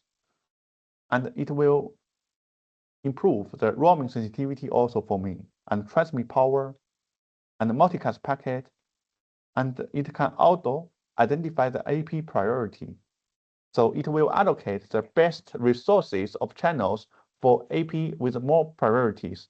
It will detect the AP with more connections, with more clients, and it will allocate for that AP best resources of the wireless channels. If I click Start,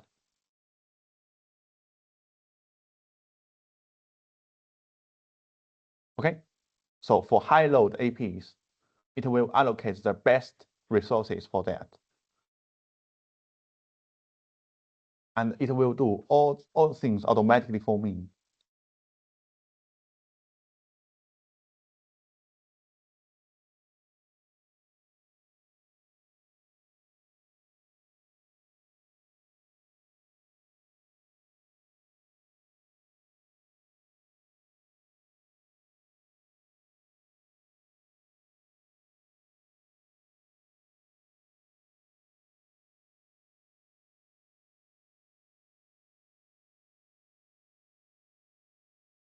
It will, this is a demo project, but actually in the real project, it will take, I'm not sure, 50 minutes, maybe, a little bit long time. It suggests you to do a program or schedule it at night. Yes, wait a moment, I will show you the result. Firstly, okay, after optimization, you can check the result. So you can check for every AP, the before channel and the channel after the optimization. It's better to build with a list instead of a floor plan. So you can check with detail the result, the channel before and the channel after, and the power before and the power after. Also the roaming sensitivity before and the roaming sensitivity after the optimization. Also the channel-wise, channel utilization, and the noise of the floor. So if you're happy with it before and after settings there, you will just go to the action on the right-hand side to configuration and then manually set it up, or? No, it will adjust for you automatically. You don't need to configure that.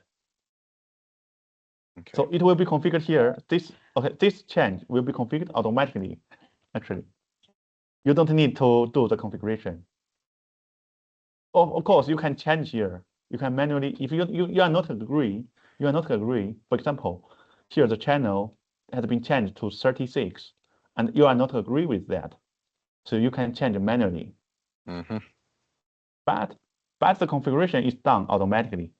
If you are not agree, okay, you don't agree totally with the result, because many things I see here is not good for me. So I want to do a rollback.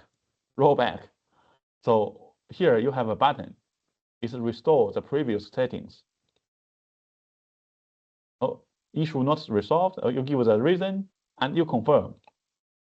Okay, all thing is rolled back. Sure. It's optimization, like global optimization like this, can be a little bit tricky, because if we're talking about a big customer with quite lots of hardware, and just automatically changes to existing configuration just like that can be tricky and potentially can be dangerous. So you don't want to just let the AI just run freely and just do because the AI thing that's the optimal version doesn't mean that it actually is. So you want to just blankly let's go and do everything. That's why I'm sort of more reluctant to run tools like that on a customer site. I think what that tool is actually designed for is to put triage abilities back in first line's hands instead of just immediately handed off network issues to second line. Like that's how I see it. Like if you're able to restrict their ability to go and fucking change channels or whatever is required depending on the piece of hardware that's affected, I think that instead of just there's a networking problem, immediately pass it to second line, even if it is a P1, they can do those immediate triage things to be like, hey, this is what I'm seeing. You can then go and ratify it, or either on site or directly on the box that's affected. Yeah.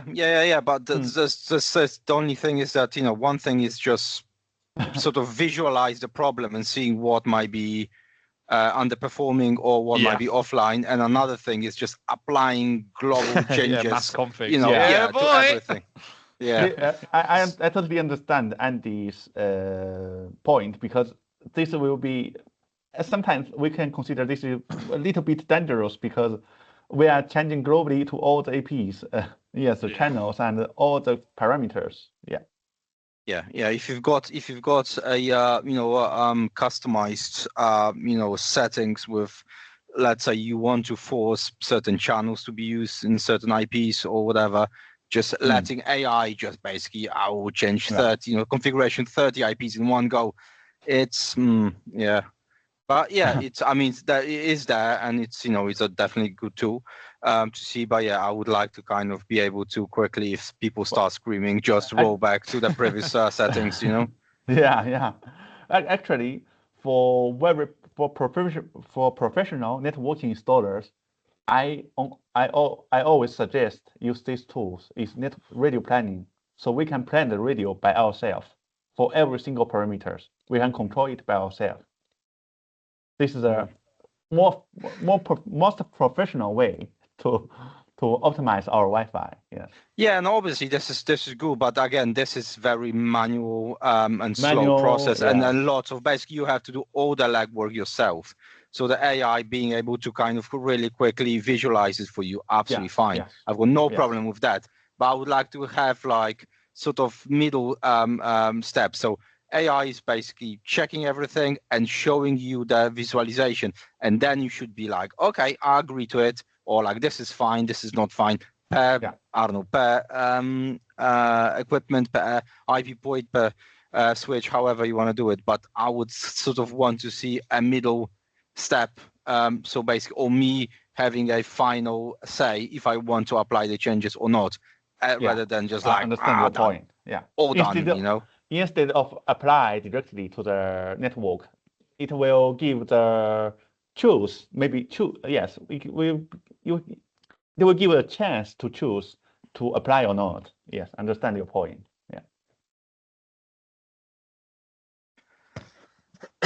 Excuse me. But fair enough. Yeah, it's a decent one, definitely.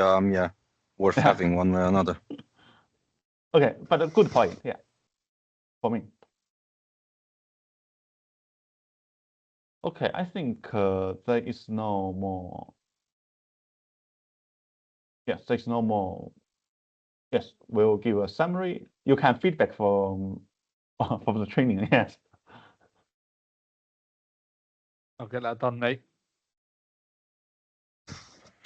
Thank you. So this is the end of the training. Of the training, yeah.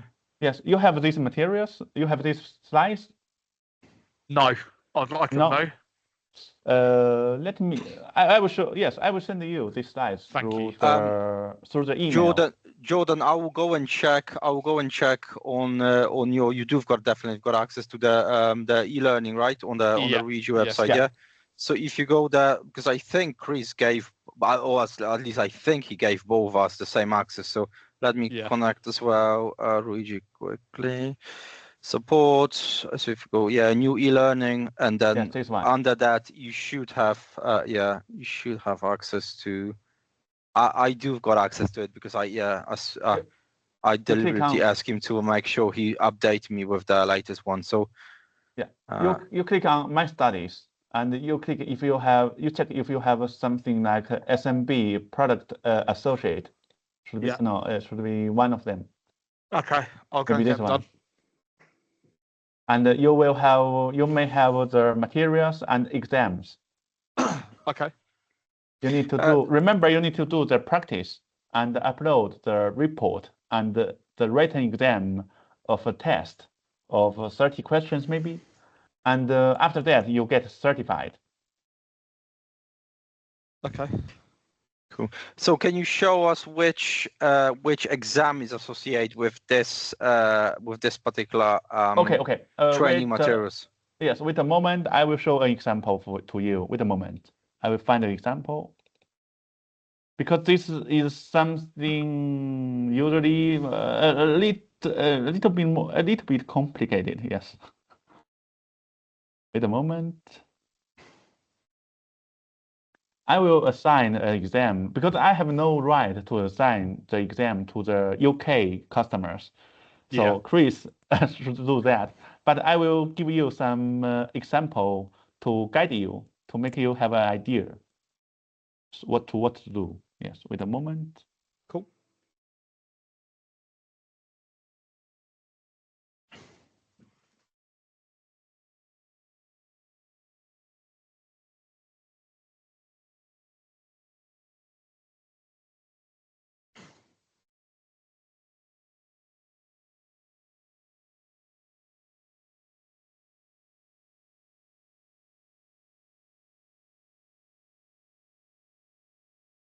Okay, so you will have some similar task here. If you log into the e-learning platform, you have something is RSE SMB Lab homework. Yes. Yes, you click Did Ways. Cool. And you can download the guide for the configuration. Yeah.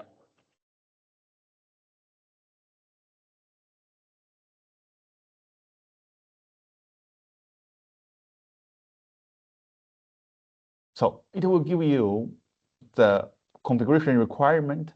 Well, it's very similar than I have done before during the training. Configure some WLAN, enable the password for some Wi-Fi associated with the one WLAN, or some wired WLAN. You need to choose the access port. Yeah. Yes, very similar. And also the capture portal. You configured everything according this requirement, and you do the screenshot of the configuration you have done on the cloud.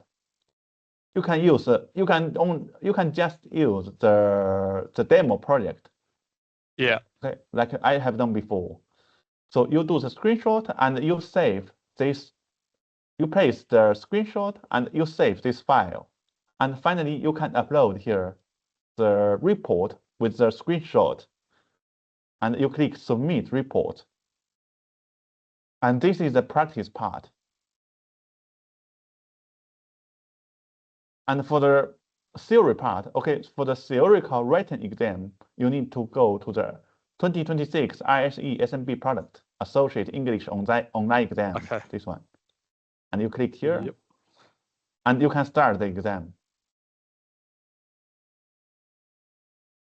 You will have, actually, I think you will have 3 chances. And for every chance, you will have 2 hours to complete the 13 questions. Yeah. Cool. So we should pass it. Famous last words, eh? Yeah. Yeah.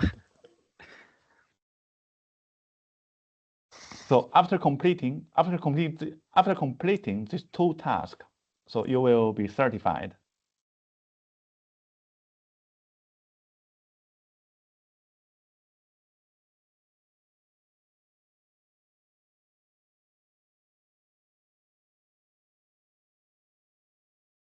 You can do it totally offline, okay? No problem. Yes. Cool. Cool. Yeah.